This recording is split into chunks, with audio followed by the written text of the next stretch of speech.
Hello. Welcome to the Goods. I know that you have been looking at us wearing our Fly Goods podcast gear and wondering where can we get those. Well, guess what? We have the answers for you. We have it here, Teespring. Go to Teespring and you will find all of this glorious merchandising, from T-shirts to mugs to, well, there's other toys, but we can't talk about that now. Go to Teespring. Enjoy our memorabilia.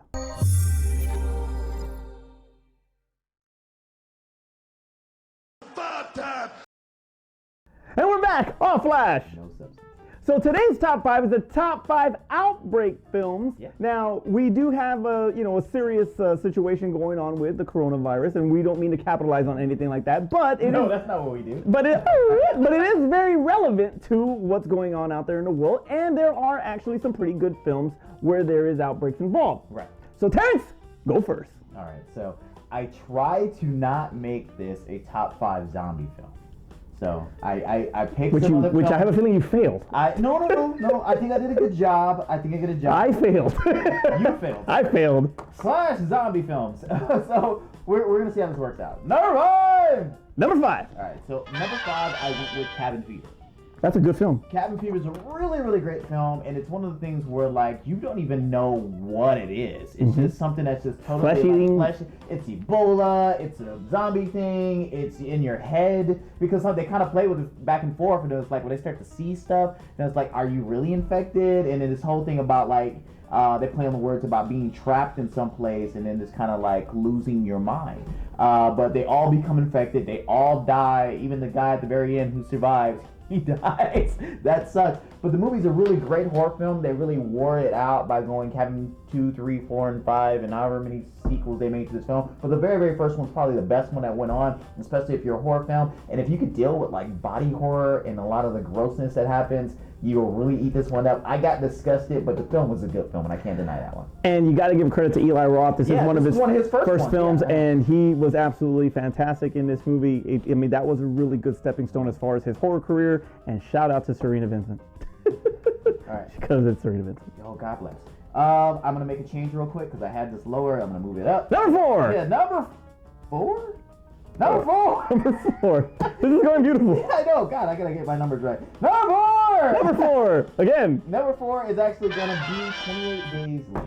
28 Days Later. Because I felt like something should have been ahead of that one. 28 Days Later is a quasi-zombie film. They don't actually call them zombies. They actually said it's a rage virus. So that's still an outbreak that started off with some monkeys and a PETA-type organization setting them free, which then infects the rest of the population and kind of goes through all out the UK and all of England. They never talk about if it actually made it to the United States, but the simple fact is that it was one of the first films that got to make that up the ante on the zombie type, where zombies were kind of slow and lumbering and like you could get away, but the whole thing is that they had masses and you couldn't deal with the masses. This one is like, oh, we got a bunch of gang of people all raged out and infected, but they're gonna run at you. You're going to totally have to now figure out, where can I hide to get away with this? How can I defend myself? And it was instant infection, where like if you got a little blood in your mouth or it like got on you like an eye or something like that, you were instantly infected. This thing upped the ante for what zombie films were, even though they didn't want to call itself a zombie film. But it played on the fact that, spoiler alert, the body can only last 28 days without eating before you die. So the 28 layers thing is that's the way the infection got dealt with, is that all the zombies die. But it's a really great film. I know you said you haven't seen it, but if you get a chance to watch it, as a big zombie fan that you are. I heard it was fantastic. It is a great film. 28 Weeks Later was the same thing, but they tried to up the scale on it. This one is the one that you really want to see if you actually haven't seen the film. Some great acting that was going on too, and the stakes outside of the infection is what really kind of sells this film for you, because you got to think about all the things that go on outside of the fact that you guys are the last few people that are here. Right. Okay. All right. So number 3. Number 3. All right. So number 3. This one got moved up from number 4. I don't know why I had it at number 4, but I had to move it up a little bit, and that is Outbreak. Outbreak. Very good movie. Outbreak was a scary movie when I saw it as a youngster. Yes, I'm gonna say as a youngster. When I saw it it was 95. As a young man. You were at Blockbuster. You were 19 actually, something like that. Yeah, I was 19 at the time. It was like I was 18 at the time. As a young man when I saw this film, it scared me because I was like, I never once thought about like what could happen if something got out and how quickly it could spread, i.e. the coronavirus, i.e. Ebola, i.e. SARS, i.e. all the stuff that's now happening. Swine flu. Since this movie came out, it basically jinxed us in our societies because all of these outbreaks have now taken place since this film came out. But a great acting, it had so many people in this cast, and you kind of what it was like going on, like people trying to find the cures, people trying to get people to safety, dealing with all the things that were going on. This movie was really, really great. I have not seen it recently, so I can't tell you if it still holds up today, but the subject matter still holds up today, especially right now with the coronavirus. This is a film that you have to see, and if you're into that type of movie, definitely start with this one. All right. So, number two, I went with Rise of the Planet of the Apes. Great choice. Yes. Rise of the Planet of the Apes, because ultimately, even though it's... I want to know what the hell number one is then, because that's a fantastic movie. Ultimately... I don't know why I had to look at it. I knew what number one was. Ultimately, the film, even though it's about talking monkeys and stuff like that, and the whole war back and forth between them, it's about a virus that's killing off the humans, and that leads to the monkeys taking over the planet. And we're obviously talking about the remakes, where the great CGI and the great acting, and it's like the whole series itself is great. Oh my gosh, what is his name? Who plays Caesar?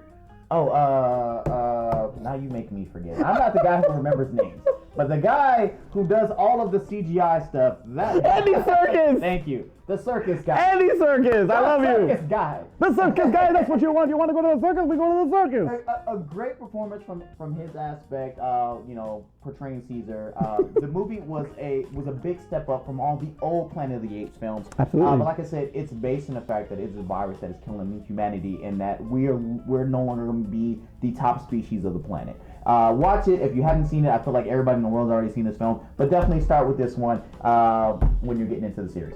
All right, so that brings us to number one. Number one. All right, so maybe I'm gonna get some crap about this. I'm gonna give you crap about it. This film I still love it to this day. Its flaws Don't aside. tell me. Please don't say it. Go. Okay. I freaking knew it! Oh my gosh! I knew you were gonna say I Am Legend. Another film that is not technically a zombie film, but it's a fucking zombie film. Is it though? It's a zombie film. I mean, they bite you, you get infected. It's a virus that's named after us. I mean, yeah, basically. So, but Will Smith did a great job in this. Even though there's some changes to the end and stuff like that, depending on which version you like better. The film is great. I don't know why it didn't get a sequel. I think it did really well. Because he died. Yeah, but and did you see what Independence Day did without him? Yep.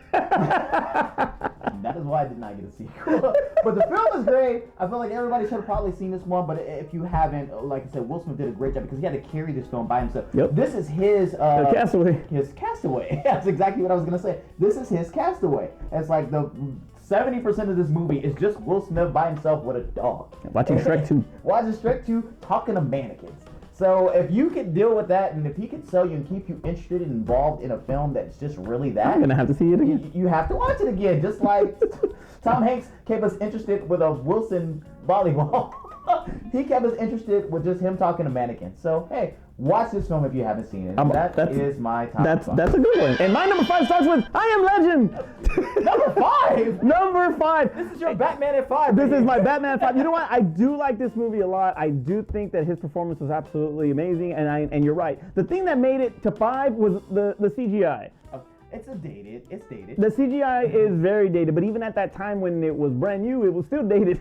So I was not into it. I mean, I'd rather see the effects on Jaws 3D than this. So yeah.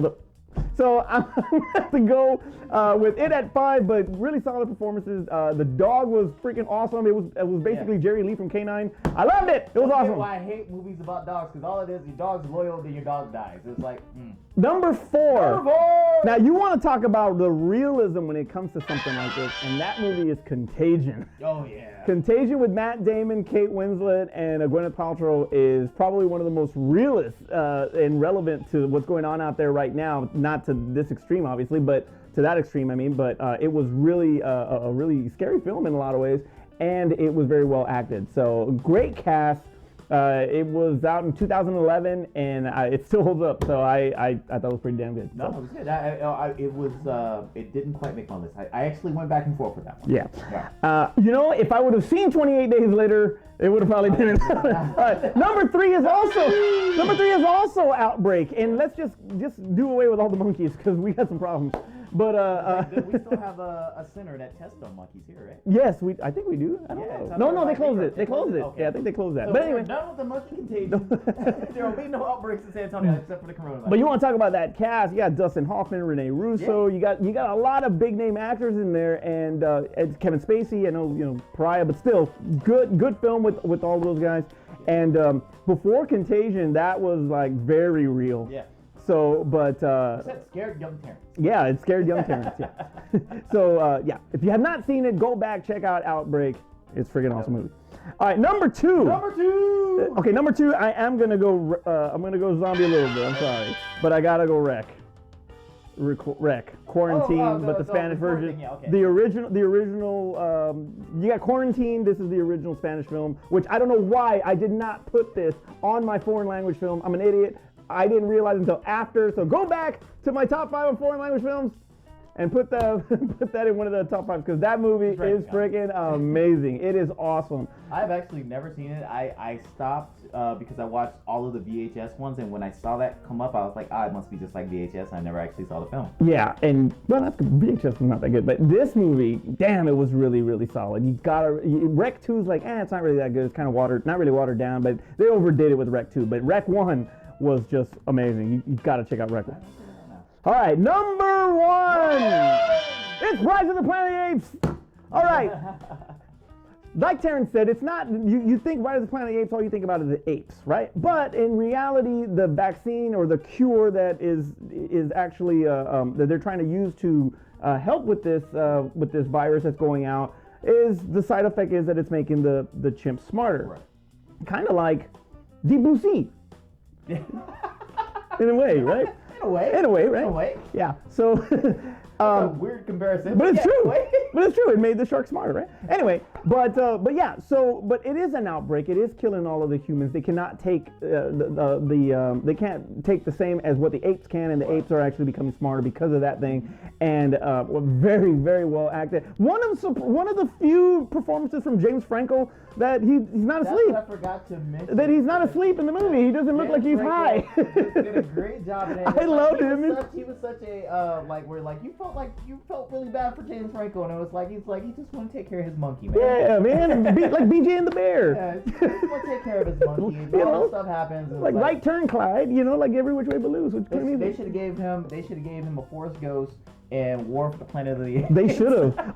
They stuck into him. Well, it's funny. They videotape. It's funny. Yeah, the videotape. Yeah, exactly. And then the house makes an appearance from where he lived, which was awesome in War of the Planet of the Apes. But it all started with Rise, and you see it at the end how when the guy starts coughing up blood, and then he's going, and then you just see how it's affecting the world with all of the flights and everything that's happening. Similar, very eerie to what's going on now. But yeah, man, it was freaking absolutely fantastic movie. Weta, who actually did the 3D, the special effects in 3D of Avatar, did the CGI on this with obviously a hell of a lot more technology than they had back then in 2009. And then you had a performance from Andy Serkis that's just freaking flawless.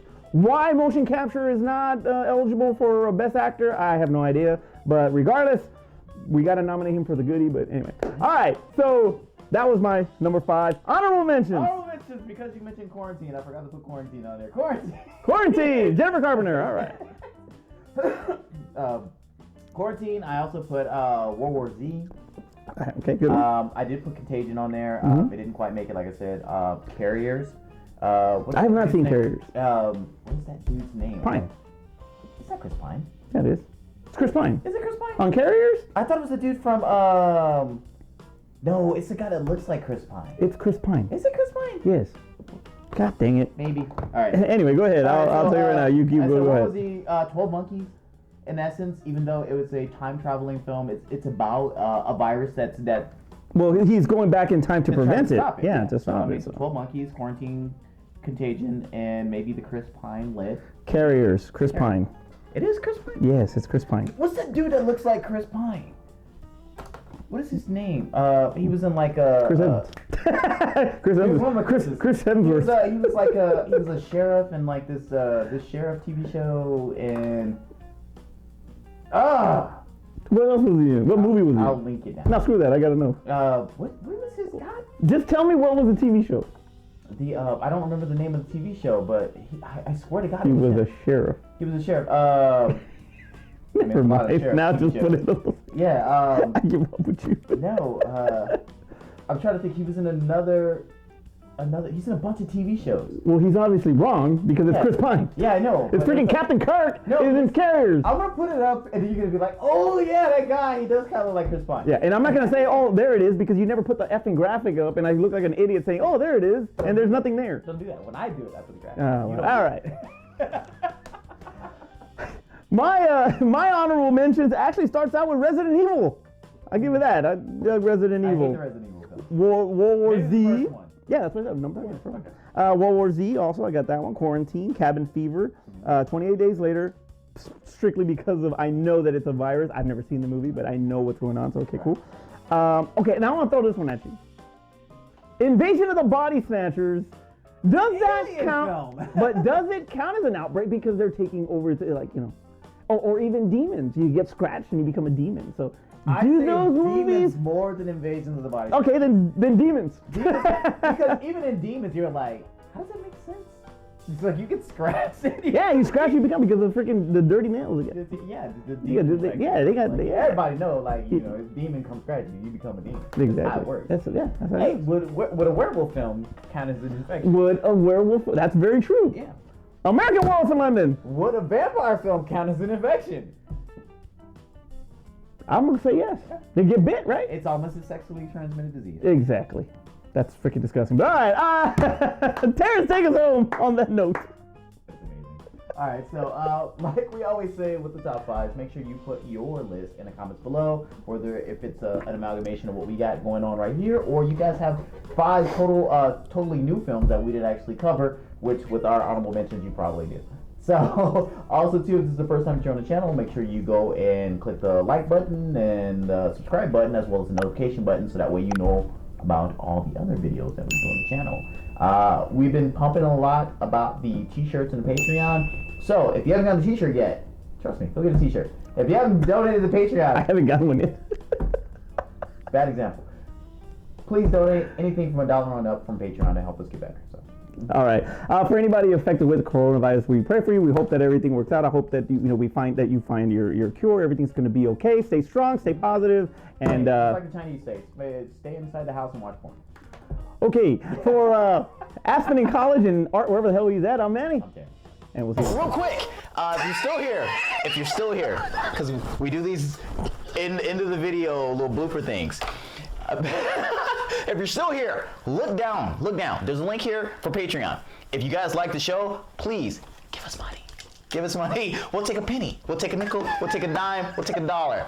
We have some stuff on there that we're giving away on Patreon if you do contribute, because trust me, we need help. We want to buy new equipment, and we need an editor. Somebody who doesn't have to stay up in the middle of the night. Or they don't have to stay up in the middle, but I won't have to do it. So please, down, patreon.com/thegoods. It's in the link. Please do it. We appreciate it. Top flight.